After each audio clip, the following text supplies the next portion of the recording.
Magandang araw mga karelasyon. Ngayon, tatalakayin natin ang isang topic na madalas nating binabalewala, ngunit may malalim na epekto sa ating mga relasyon.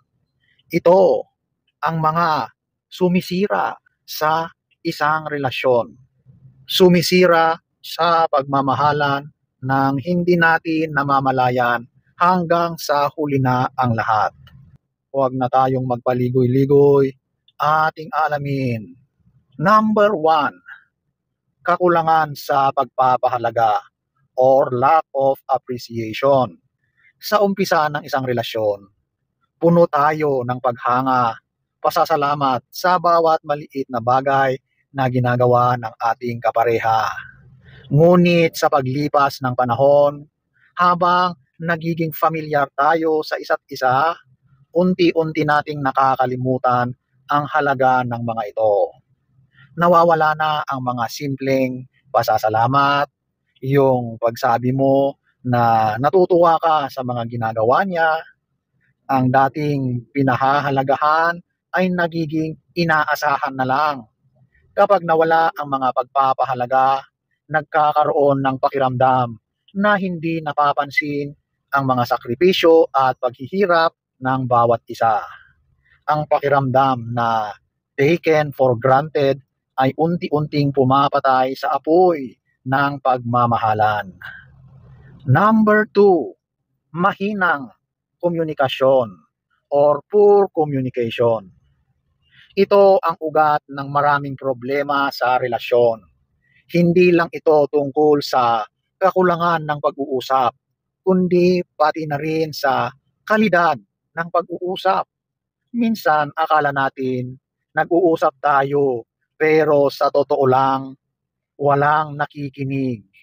Gaano kadalas na may sinasabi ka sa iyong partner ngunit pakiramdam mo ay hindi kanya naiintindihan o mas malala, hindi kanya pinapakinggan o kaya naman ikaw ang hindi nakikinig ng lubos sa kanyang mga sinasabi.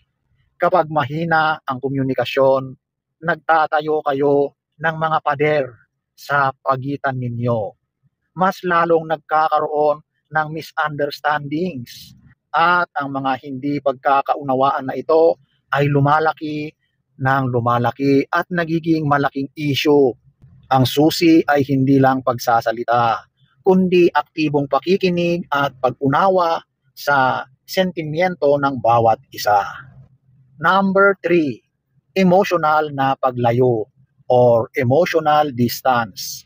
Sa simula ng relasyon, malalim ang ating koneksyon sa ating kapareha. Ramdam na ramdam natin ang bawat emosyon nila at sila rin sa atin. Ngunit habang tumatagal at dahil sa iba't ibang stress sa buhay, unti-unti nating nakakalimutan ang emosyonal na pangangailangan ng bawat isa. Sobrang nagiging abala tayo sa trabaho, sa pamilya, o sa iba pang responsibilidad na nakakalimutan na nating kumonekta sa ating kapareha.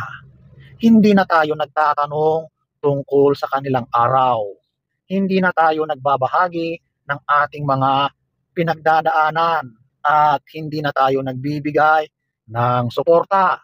Nagiging magkasama lang tayo sa iisang bahay pero hindi magkasama sa emosyonal na aspeto.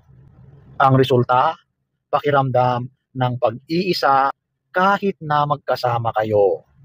Number four, mas maraming screen time kaysa FaceTime. Sa panahon ngayon, halos lahat tayo ay nakadikit sa ating mga gadgets, cellphone, tablet, computers.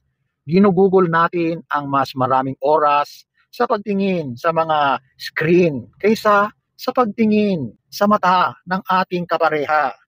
Ang gadgets ang madalas nating kasama. Nawawala na ang mga simpleng pag-uusap, ang mga tinginan na puno ng pagmamahal, at ang mga sandali na tunay na magkasama kayo. Imbes na magkwentuhan, mas pinipili nating mag-scroll sa social media. Imbes na magkaroon ng quality time, mas abala tayo sa pag-check ng mga notifications. Mahalaga na magtakda ng oras na walang gadgets. Oras na nakatuon lang kayo sa isa't isa.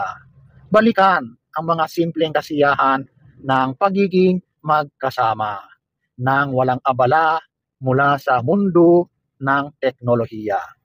Number 5, hindi sinasabing sama ng loob o unspoken resentment. Madalas kapag may problema tayo sa ating kapareha, hindi natin ito sinasabi ng direkta. Imbes ay sinasarili natin ang sama ng loob at hinahayaan lang ito na lumipas. Sa una ay hindi ito nakikita, ngunit sa paglipas ng panahon, sasabog ito at magdudulot ng malaking problema. Ang mga maliliit na isyu na hindi napapag-usapan, hindi naaayos, ay nagiging malaking isyu at problema sa hinaharap. Ang mga sama ng loob na hindi nasasabi ay nagiging galit at pagkamuhi. Mahalagang matuto tayong maging open sa ating damdamin at harapin ang mga ito ng mas maaga. Mag-usap ng mahinahon. Ipahayag ang nararamdaman. Number 6, pag-iwas sa problema. Avoiding conflict. Maraming tao ang takot sa komprontasyon. Ayaw nilang magtalo, kaya mas pinipili nilang manahimik o baliwalain ang mga problema. Ngunit ang pag-iwas sa mga ito ay hindi solusyon. Ito ay pinapaliban mo lang ang problema. Kung iniiwasan natin ang mga ganito, hindi natin nabibigyan ng pagkakataon ang ating relasyon na lumago at lumakas. Hindi nalulutas ang ugat ng problema at sa halip ay hinahayaan lang natin itong lumaki. Ang bawat relasyon ay may problema at normal lang iyon. Ang mahalaga ay kung paano natin hinaharap at inaayos ang mga ito. Number 7, pagpapawalang halaga sa isa't isa or taking each other for granted. Ito ay nangyayari kapag narating na natin ang punto na iniisip natin na ang ating kapareha ay laging nandoon at hindi na natin kailangan pang mag-effort. Nawawala ang pagiging espesyal ng bawat isa. Ang pagmamahal ay nagiging nakasanayan at nawawala ang spark. Marahil ang pinakamahirap ay kapag ang isang tao ay nakaramdam na hindi siya mahalaga, na hindi na siya pinapahalagahan, at ang kanyang presensya ay hindi na napapansin. Tandaan, ang pag-ibig ay parang halaman. Kailangan itong diligan at alagaan upang lumago. Ang susi para maiwasan ang mga ito ay pagiging mapagmasid, malalim na communication, at patuloy na pag-aalaga sa relasyon. Ang pag-ibig ay isang paglalakbay, hindi isang destinasyon. So sana ay nagustuhan nyo ang ating topic for today. Next story time.